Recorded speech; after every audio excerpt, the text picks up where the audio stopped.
గణేశాయ నమః, గాయత్రీదేవ్యై నమః, మహాసరస్వత్యై నమః, మాతాపితృభ్యో నమః. ముందుగా ప్రేక్షక వీక్షణ మహాశీలందరికీ కూడా నమస్కారం. అయితే శని త్రయోదశి రాబోతోంది. ఎప్పుడు? జూన్ 27వ తారీఖున శనివారం రోజున. ఎవరైతే కుంభ, మీన, మేష, సింహ, ధనుస్సు రాశి వారు ఉన్నారో వీళ్ళందరికీ కూడా ఈ రాబోయేటటువంటి శని త్రయోదశి చాలా చాలా ముఖ్యము, చాలా ఇంపార్టెంటు, చాలా మహాపర్వదినం. ఎందుకంటే ఈ 5 రాశుల వారు కూడా ఈ ఏలినాటి శని వల్ల కానీ, అష్టమ శని వల్ల కానీ, అర్ధాష్టమ శని వల్ల కానీ చాలా ఇబ్బందులు పడుతున్నారు. కుంభమీన మేషరాశి వారికి ఏలినాటి శని నడుస్తుంటే, సింహరాశి వారికి అష్టమ శని, ధనుస్సు రాశి వారికి అర్ధాష్టమ శని నడుస్తుంది. ఈ కారణంగా వీళ్ళకి ఎన్నో రకాల ఈతి బాధలు, ఇబ్బందులు అనుభవిస్తూ ఉన్నారు ఆల్రెడీ.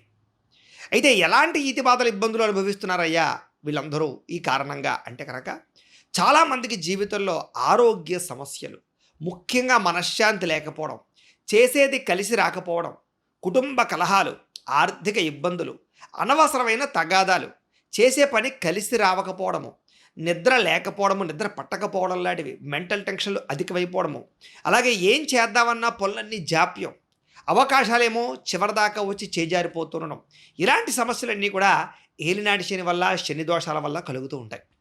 అంతేనా అంటే కాదు.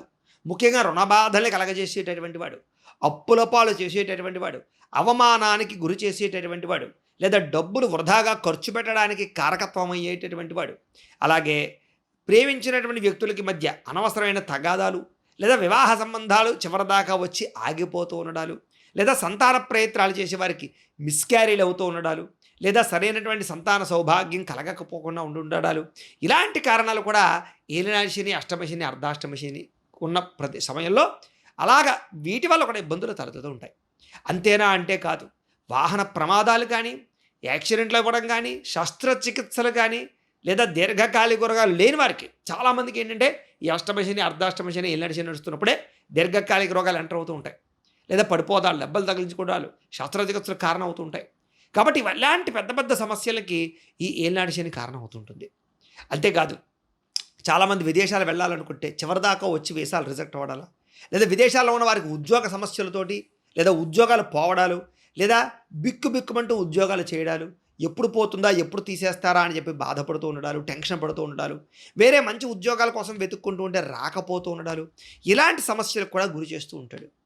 అక్కడ విదేశాలనే కాదు, ఇక్కడ కూడా ఉద్యోగపరంగా లేనిపోని సమస్యలు ఇరుక్కోవడం, లేదా సమస్యలు ఇరుక్కుని ఉద్యోగాలు పోగొట్టుకోవడం, ముఖ్యంగా గవర్నమెంట్ ఉద్యోగస్తులకి చేసిన తప్పుకో, చేయని తప్పుకో సడన్గా విజిలెన్స్ వాళ్ళలో రకరకాల రైడుల్లోనూ ఇంకొక కారణం చేత ఇరుక్కుపోవడాలు, ఐటీ దాడులు జరగడాలు, ముఖ్యంగా వ్యాపారస్తులకి. తద్వారా ఏంటంటే ఎక్కువగా సమస్యలు, కోర్టు కేసులు, పోలీస్ కేసులు ఇరుక్కునే అవకాశాలు, ఆస్తి వివాదాలు కలగజేసే అవకాశాలు కూడా ఈ ఏలినాటి శని, అష్టమ శని, అర్ధాష్టమ శని చూపిస్తుంది. అంటే కనుక ఇది సామాన్యమైనటువంటి దోషం కాదు, చాలా ఇబ్బంది పెడుతూ ఉండేటటువంటి దోషాలుగా మనం చూడొచ్చు. అంతేకాదు, ఇంట్లో భార్యాభర్తల మధ్య గొడవలు, పిల్లల మాట వినకపోవడం, డబ్బు వచ్చినట్టు ఖర్చు అయిపోవడం మంచి నెలలాగా, అలాగే ఏంటంటే తప్పనిసరి పరిస్థితులు అప్పులు చేస్తే అవి తీరకపోవడం, ఈఎంఐలు, క్రెడిట్ కార్డులు కట్టలేకపోవడం, దుబారా వస్తువులు కొనడం, నమ్మక ద్రోహాలు, షూరిటీ సంతకాలు పెట్టి మోసపోతూ ఉండాలి, దానికోసం అనవసరమైన వాటికి తగాదాలకి కోర్టులు అంబడి తిరుగుతుండాలి, లేదా ఎవడో చేసిన తప్పుకి పోలీస్ కేసుల ద్వారా, రకరకాల కేసుల ద్వారా ఇరుక్కోవడాలు, ఇలాగేంటంటే సమస్యల వలయంలో పాడేసేటటువంటి, ఇబ్బంది పెట్టేటటువంటి పరిస్థితులు ముఖ్యంగా ఈ 5 రాశుల వరకు ఎక్కువగా కనపడుతూ ఉన్నాయి. ఇంచేత ఈ శని ప్రభావం వల్ల. అలా అని చెప్పి శని చాలా దుర్మార్గుడు, ఎప్పుడు వచ్చినా పాడు చేసేస్తాడు అనుకోవడానికి లేదు. ఎందుకంటే అదే శని కనుక యోగించాడా మళ్ళీ తిరిగి ఇలాంటి సమస్యలన్నింటి నుంచి మనల్ని బయటపడేయగలిగేవాడు కూడా ఆయనే. తొందరగా జీవిత స్థిరత్వాన్ని ఇచ్చేవాడు కూడా ఆయనే. శని ఏమిచ్చినా స్థిరత్వంగా, భారీగా, గ్రాండ్గా, పెద్దగా ఇస్తాడు. అందుకని చూడండి, చాలామంది శని వెళ్ళిపోతూ జీవితాన్ని నిలబెట్టి వెళ్తాడరా అని చెప్తుంటారు. కాబట్టి అలాంటి శని అనుకూలించాడా మళ్ళీ ఇలాంటి సమస్యలన్నింటి నుంచి పోగొట్టి జీవితంలో మంచి స్థాయికి తీసుకెళ్తాడు, సమస్త కోరికలు నెరవేరుస్తాడు, ఇతిబాధల నుంచి పోగొడతాడు. అయితే మరి ఏ రకంగా ఈ శని దోషాలని పోగొట్టుకుని మన జీవితంలో ఉండే సమస్యల నుంచి బయటపడాలయ్యా అన్నట్లయితే కనుక అలాంటి వారి గురించే అదృష్టంగా వచ్చినటువంటిదే ఈ శని త్రయోదశి. అయితే చాలా శని త్రయోదశులు వస్తాయి. వాటికి ఇప్పుడు రాబోయేటటువంటి 27వ తారీఖు వచ్చేటటువంటి శని త్రయోదశికి తేడా ఏమిటయ్యా అన్నట్టయితే కనుక ఈ శని త్రయోదశి శనీశ్వరుడికి చాలా ప్రీతి కలిగినటువంటి శని త్రయోదశి. కారణం ఏంటి అంటే శనీశ్వరుడు జ్యేష్ఠ మాసంలో అమావాస్య రోజున జన్మించాడు. అందుకని ఆయనకి జ్యేష్ఠ మాసం అంటే చాలా ఇష్టం. అలాంటి జ్యేష్ఠ మాసంలో వచ్చేటటువంటి శని త్రయోదశి కాబట్టి ఆ రోజున ఎవరైతే శనీశ్వరుడికి సంబంధించినటువంటి జప తర్పణ హోమ మండప ఆరాధనలు చేస్తారో లేదా తైలాభిషేకాన్ని చేస్తారో దానికి సంబంధించి దానాన్ని చేస్తారో మంత్రానుష్ఠానం చేస్తారో కనీసం శనీశ్వరాయ నమః అని తలుచుకుంటారో వాళ్ళందరికీ కూడా శని దోషాన్ని పోగొట్టడంలో సంశయం లేదు. అంత విశేషం, అంత గొప్ప సుదినం అది ఆ రోజు. అయితే మరి ఏం చేయాలండి, ఆ రోజున ఎలాంటి పరిహారాలు పాటించాలి లేదా ఏం చేయాలి అన్నట్లయితే కనుక దీనికి 2 రకాల ఉపాయాలు నేను మీకు చెప్తాను. ఒకటి ఏంటంటే కనుక సంపూర్ణ శనైశ్చర గ్రహ దోష పరిహార శాంతి ప్రక్రియ. దాన్ని ఎలాగంటే కనుక దాన్ని బ్రాహ్మణ ద్వారా చేయించాలన్నమాట. అంటే దీన్ని ఎలాగంటే కనుక ఇందులో పాల్గొనడం ఏంటంటే కనుక మేము మా పీఠంలో, మాది వెదురుపాక గాయత్రి పీఠంలో ఏంటంటే నేను ఆ రోజున చక్కగా కొంతమంది బ్రాహ్మణులు పెట్టి ఎవరైతే ఈ యొక్క శని దోషంతో బాధపడుతున్నారో వాళ్ళ యొక్క గోత్రాలు పేర్లు తీసుకుని ఆ గోత్రనామాలతోటి మా పీఠంలో ఉండే బ్రాహ్మణ ద్వారా ఆ రోజున విఘ్నేశ్వర పూజ, తిల మండప ఆరాధన అంటే నువ్వులతోటి మండపాన్ని వేసి చక్కగా అందులో శనీశ్వరుని ఆవాహన చేసి ఆరాధన చేసి అధిదేవత ప్రత్యధిదేవత సహితంగా ఆవాహన చేసి అలాగే నవగ్రహాలని ఆవాహనం చేసి అలాగే అష్టదిక్పాలకులని బ్రహ్మాది దేవతలని ఇంద్రాది దిక్పాలకులని అందరూ కూడా ఆవాహన చేసి చక్కగా అర్చన చేయడం జరుగుతుంది. అదయిన తర్వాత తైలాభిషేకం అంటే ముఖ్యంగా ఇక్కడ మందపల్లిని ఉంటుంది, అక్కడ చాలా విశేషం శనీశ్వరుడు మందేశ్వరుడిని ప్రీతి. అక్కడికో 2 బ్రాహ్మణులు పంపించి ప్రత్యేకంగా అక్కడ తైలాభిషేకాన్ని చేయించడం అందరు గోత్రనామాలతోటి.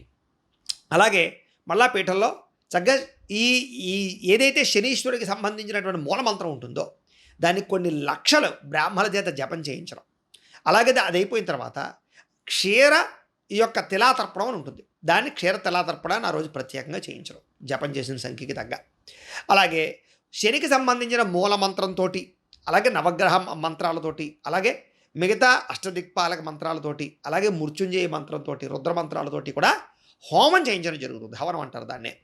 అలాగే ఈ నువ్వులతోటి దానితోటి నవధాన్యాలతోటి కూడా ఆ రోజు ప్రత్యేకంగా హోమం చేయించడం జరుగుతుంది. చేసి అలాగే దానికి సంబంధించినటువంటి ఇలాంటి మాలలు ఉంటాయి, శనీశ్వరికి సంబంధించినటువంటి పూజలో ఇలాంటి మాలలు పెట్టి ఈ మాలల్ని ఎవరైతే పూజల్లో పాల్గొన్నారో వాళ్ళందరికీ కూడా ప్రసాదంతో పాటుగా పంపించడం జరుగుతుంది.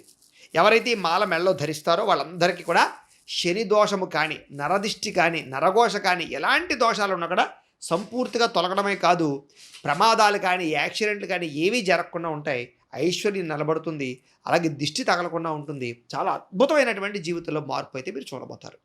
అంత శక్తి ఆ రోజు ఈ పూజలో పెట్టినటువంటి మాలకి సంతరించుకుంటుంది. కాబట్టి ఆ పవిత్రమైన మాలలు కూడా ఎవరైతే పూజ చేయించుకున్నారో వాళ్ళందరికీ కొరియర్ ద్వారా పంపించే ప్రయత్నం చేస్తామన్నమాట. అందుచేత ఈ కార్యక్రమంలో పాల్గొనాలని ఉద్దేశం ఉన్నటువంటి వారందరూ కూడా మీ గోత్రాలు, మీ పేర్లు, దాంతోపాటుగా మీ ఇంటి అడ్రస్, అలాగే మీరు ఏదైనా సమస్యలతో ఇబ్బంది పడుతూ ఉంటే కనుక ఆ సమస్యతో సహా మాకు వాట్సాప్ నెంబర్కి మెసేజ్ పెట్టండి, లేదా మాకు ఫోన్ చేసినా కూడా మేము చక్కగా మీ గోత్రాల పేర్లు రాసుకుంటాం. ఆ పూజలన్నీ పూర్తయిన తర్వాత మీరు పంపించినటువంటి అడ్రస్కి మేము ఈ ప్రసాదాలన్నీ కూడా కొరియర్ చేయిస్తాం. అంతేకాదు ఈ పూజకు సంబంధించినటువంటి వీడియో క్లిప్పులు కూడా మీకు వాట్సాప్ ద్వారా పూజ అయిన తర్వాత మీకు పంపించడం జరుగుతుంది, వాట్సాప్లో క్లిప్లు. తద్వారా ఏంటంటే కనుక వీటికి అయ్యేటటువంటి రుసుము దక్షిణ ఎంత అయ్యా అన్నట్లయితే కనుక 2,000 రూపాయలు మాత్రమే. అంటే సామాన్యులు కూడా ఇందులో పాల్గొనాలని ఉద్దేశంతో చాలా తృఢప్రాయంగానే పెట్టడం జరిగింది. దీనివల్ల శాస్త్ర ప్రమాణంగా మనకి సంపూర్ణంగా శని దోషం తొలగడంలో సంశయం లేదు. ఈ పూజ అయిన తర్వాత ఖచ్చితంగా మీలో మార్పు అయితే గమనిస్తారు. సమస్య నుంచి బయటపడడం కానీ, లేదా తొందరగా పనులు జరగడం కానీ, ఆరోగ్యం బాగుపడడం కానీ, ఐశ్వర్యం కలగడం కానీ, ఏవైతే మీకు దోషాలు ఉన్నాయో అలాంటి దోషాలన్నీ సంపూర్తిగా తొలగి కోరికలు నెరవేరుతాయి. కాబట్టి ఎంత శక్తివంతమైన కార్యక్రమం మా పీఠంలో చేస్తున్నాం కాబట్టి ఖచ్చితంగా అందరూ మాత్రం ఈ అవకాశాలు మాత్రం దుర్వినియోగపరచుకోకండి. ఎందుకంటే మళ్ళీ ఎప్పుడు ఈ శని త్రయోదశి వస్తుందో తెలియదు. దాంతోపాటుగా జ్యేష్ఠ మాసంతో కూడుకున్న శని త్రయోదశి రావడం వచ్చే సంవత్సరం వస్తుందో లేదో తెలియదు, అరుదు. ఇది ఫస్ట్ పాయింట్, ఇది ప్రధానం. ఇంకా లేదు గురువుగారు, మేము అంత డబ్బులు ఖర్చు పెట్టలేమండి, మా వల్ల అవ్వదు, మేము సింపుల్గా ఏదైనా పరిహారాలు చేసుకుందాం అనుకుంటున్నాం, ఏదైనా సులువుగా ఉండే పరిహారాలు ఏదైనా చెప్పండి అన్నారనుకోండి. దానికి కూడా ఏంటంటే కనుక ఆ రోజున శని త్రయోదశి రోజున 27వ తారీఖున పొద్దున లేచి చక్కగా తలస్నానము చేసి మంచి బట్టలు కట్టుకుని మీకు దగ్గరలో ఉండేటటువంటి ఏదైనా నవగ్రహాలు ఉండే ఆలయం కనుక మీకు దగ్గరగా ఉంటే అక్కడికి వెళ్ళి చక్కగా 108 ప్రదక్షిణాలు కానీ 27 కానీ లేదా 11 ప్రదక్షిణాలు అయినా సరే మీ ఓపికను బట్టి చేయండి. చేస్తూ ఉత్తినే చేయకండి. నేను ఒక శ్లోకాన్ని చెప్తాను, ధ్యాన శ్లోకాన్ని, దాన్ని జపం చేసుకుంటూ దాన్ని పారాయణ చేసుకుంటూ చేయండి. ఏమిటా ధ్యాన శ్లోకం అంటే కనుక నీలాంజన సమాభాసం రవిపుత్రం యమాగ్రజం ఛాయామార్తాండ సంభూతం తం నమామి శనైశ్చరం. ఈ యొక్క ధ్యాన శ్లోకాన్ని చక్కగా ఈ తిరుగుతూ ప్రదక్షిణాలు చేస్తూ తలుచుకోండి. ఇంకా అవకాశం ఉంది, మీకు నువ్వుల నూనె దొరికితే కనుక ఓ పావు కేజీ నువ్వుల నూనె పట్టుకెళ్ళి అక్కడ దగ్గర ఆ యొక్క శనీశ్వరుడికి ఇప్పుడు నేను చెప్పినటువంటి ధ్యాన శ్లోకాన్ని చెబుతూ పోయండి. ఇంకా అవకాశం ఉంది, దానం ఇచ్చుకోవడం మంచిది. సాధారణంగా ప్రస్తుతం ఎవరికైనా నువ్వుల దానం ఇద్దామంటే నువ్వుల దానం పట్టుకునే బ్రాహ్మణులు దొరకటం లేదు. నిజంగా మీకు దొరికారా అదృష్టం. అయితే ఎలా ఇవ్వాలి నువ్వుల దానాన్ని అంటే కనుక ఉత్తరేదో నువ్వులు బయటకెళ్ళేసి చేతిలో పెట్టేయడం కాదు. దానికి కూడా ఒక ప్రొసీజర్ ఉంది శాస్త్ర ప్రమాణంగా. ఎలాగంటే ఒక స్టీలు పళ్ళాన్ని కొత్తది కొనండి, దాని మీద నిండా బియ్యం పోయండి, పళ్ళెం నిండా. దాని మీద నలుపు రంగు జాకెట్ ముక్క కానీ లేదా తువ్వాలు కానీ వేసి దాని మీద ఒక తమలపాకు పెట్టండి. దాని మీద 19 గ్రాములు నువ్వులు వేయండి. అంటే కనీసం 2-3 చెంచాలు, అంతకన్నా ఎక్కువ కూడదు. నువ్వులు ఇన్నిస్తే అంత బంగారం కానీ అంత ధనం కానీ ఇవ్వాలి.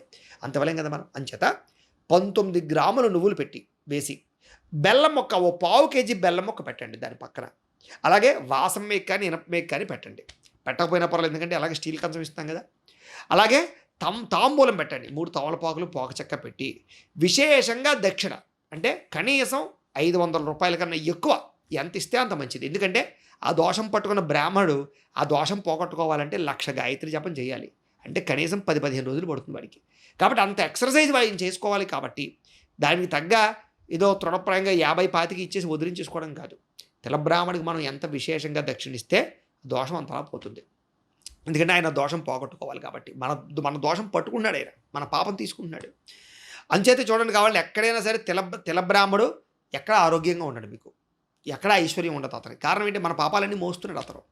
చాలా ఆయుష్ క్షీణించిపోతుంది.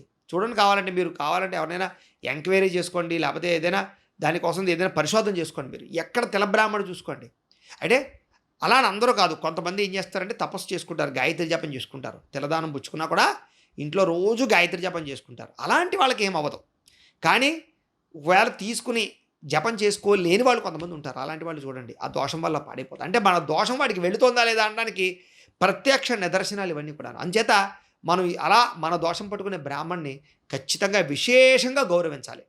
కాబట్టి ఆయన కన్నా కుదిరితే పంచుల చాప్ ఏమంటే పంచుల చాప్ పెట్టి, స్వయంపాకం ఉంటే స్వయంపాకం కూడా ఇచ్చి విశేషం దక్షిణ తాంబూలాలు ఇవ్వండి. తద్వారా ఆ దోషం చాలా శాతం మీకు పోతుంది. లేదా ఆల్రెడీ మా పీఠంలో అయితే కనుక మీకు దానికి సంబంధించి తిలాహోమాలు అవి చేస్తాం కాబట్టి తద్వారా కూడా మీకు దానం ఇవ్వకపోయినా ఆ ఫలితం వస్తుంది. కానీ అవకాశం ఉంటే ఇలా చేసుకోండి. ఇంకా అద్భుతమైనటువంటి ఉపాయం ఏమిటయ్యా అన్నట్లయితే కనుక నువ్వుల నూనె ఉంటుంది. ఆ నువ్వుల నూనెతో కనీసం దీపారాధన చేయండి, లేదా చిమ్మిల నైవేద్యం పెట్టండి. ఇలాంటివన్నీ చేస్తూ చక్కగా ఆ రోజు కనుక ఏకభుక్తం అంటే మధ్యాహ్నం భోజనం రాత్రి టిఫిన్ కానీ, లేదా రాత్రి భోజనం మధ్యాహ్నం టిఫిన్ చేసి కానీ అది చేయొచ్చు. లేదు ఉండలేకపోయాను అనుకోండి, పొద్దున టిఫిన్ చేసేయండి, మధ్యాహ్నం మామూలుగా టిఫిన్ చేసేయండి, రాత్రి భోజనం చేయండి. ఇలాగ ఏ రకంగానైతేనే ఏకభుక్తం అంటే ఒక్కసారి అన్నం పదార్థం తినడం. ఇలాగా ఆ రోజున ఇలాంటి వ్యవహారం చేసుకుని మీకు కనీసం నవగ్రహాల ఆలయాలు ఎక్కడ దొరకలేదనుకోండి, కనీసం శివాలయానికి వెళ్ళైనా సరే ఆ రోజు దండం పెట్టుకోండి.